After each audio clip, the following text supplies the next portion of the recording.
Sa gitna ng mga bundok at luntiang bukirin ng Batangas, may isang bayan na hindi lang kilala sa sipag ng mga tao, kundi sa isang pagdiriwang na tiyak na magpapagutom at magpapasigla sa inyo. Welcome sa Taysan, Batangas. Ang tahanan ng makulay at masayang Tinindag Festival. Bakit nga ba tinindag? Ang salitang tindag sa puntong Batangas ay tumutukoy sa pagtuhog o pagtusok ng pagkain sa patpat bago ito ihawin o lutuin. Kung sa ibang lugar ay street food ang tawag, dito sa Taysan ay tindagan at ito ay sining at kultura. Ipinagdiriwang ito tuwing buwan ng Nobyembre kasabay ng anibersaryo ng pagkakatatag ng bayan. Layunin nito na itampok ang pangunahing kabuhayan ng maraming Taysaneno, ang pagtitinda ng mga pagkain tinindag na nakararating pa hanggang sa iba't ibang panig ng bansa. Hindi kumpleto ang festival kung walang street dancing competition.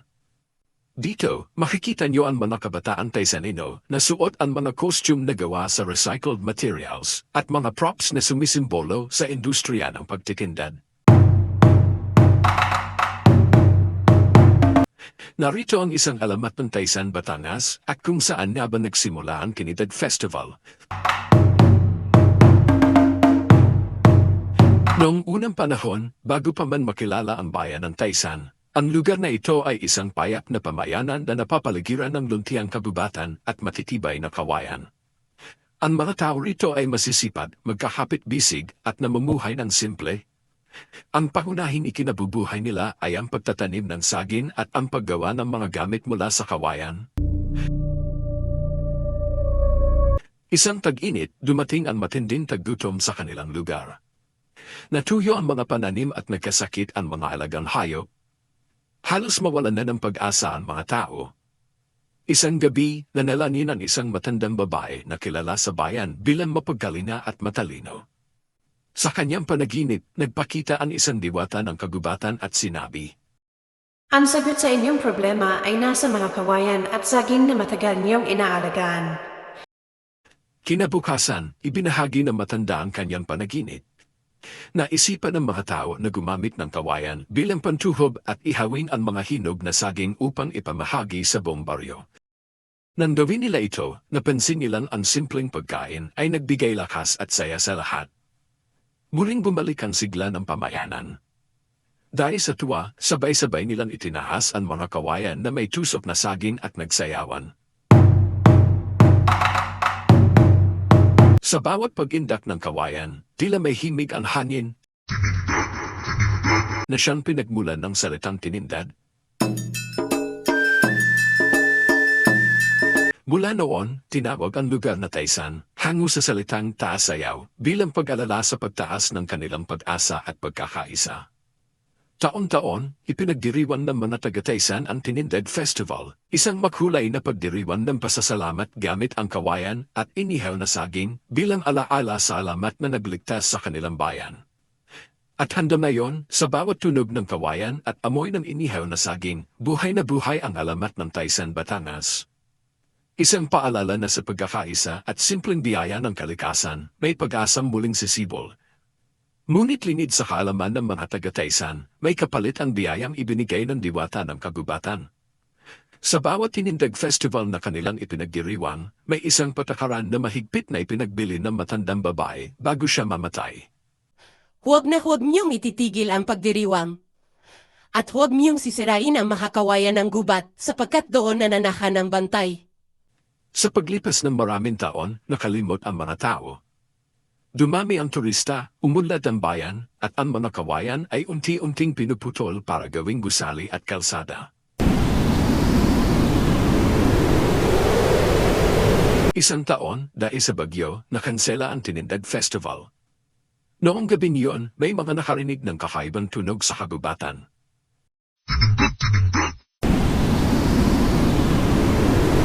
Parang may naglalakad, may kumakalansing na kawayan, at may amoy ng sunog na saging sa hangin kahit walang nag-ihaw. Kinabukasan, may nawawalang bata. Sinundan ito ng isa pa. At isa pa. Ang huling nakakita sa kanila ay nagsabing nakita raw ang mga bata na tila sinusundan ang mga kawayan na gumagalaw mag-isa, may nakatusok na itim na saging na tila abo na. Isang gabi, isang binata ang naglakas loob na pumunta sa gubat. Doon niya nakita ang katotohanan. Sa gitna ng mga kawayan, may nilalang na hugis tao, ngunit gawa sa kawayan. Ang mga mata ay nagliliyab, at ang bibig ay puno ng itim na uling na saging. Sa bawat hakbang nito, may tunog ng tinindad parang sayaw, pero isa itong ritual ng kamatayan. Kalimutan niyo ako kaya kukunin ko ang alaala niyo. Nakita ng binata ang mga nawawalang tao, nakatusok sa kawayan, parang saging sa ihawan, walang buhay ngunit nakaniti.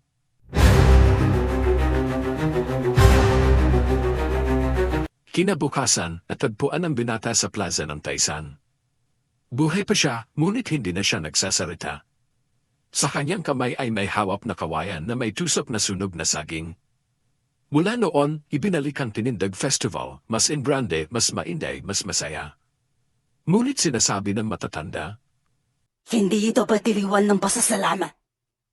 Ito ay alay. at kapag tumigil ang musika, kapag tumahimik ang sayaw, at kapag nawala ang amoy ng inihaw na saging, may isang kaluluwa na namang kukunin ang bantay ng Taysan.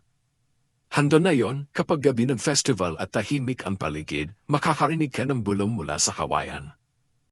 Sumayaw ka o ikaw ang itutuhog.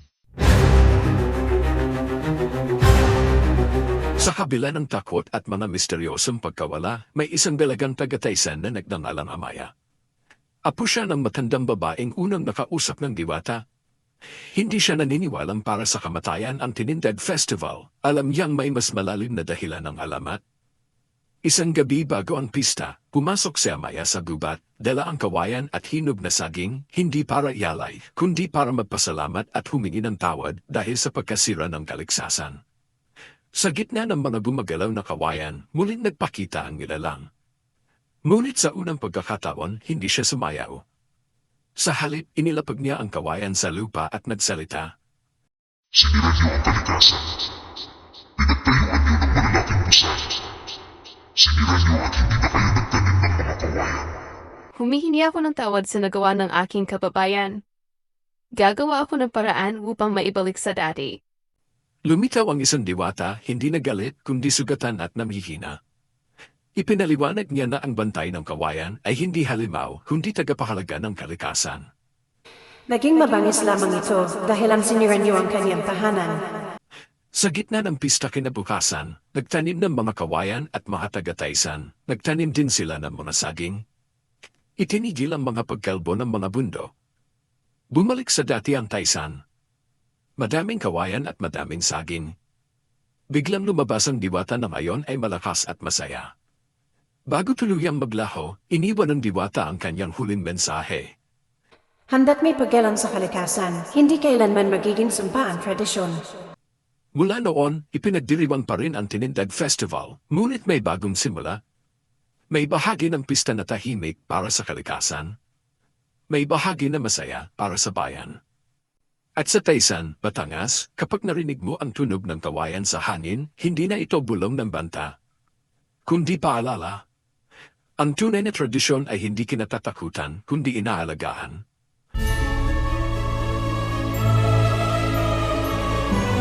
Maraming salamat sa muling pakikinig ng Maikling Kwento.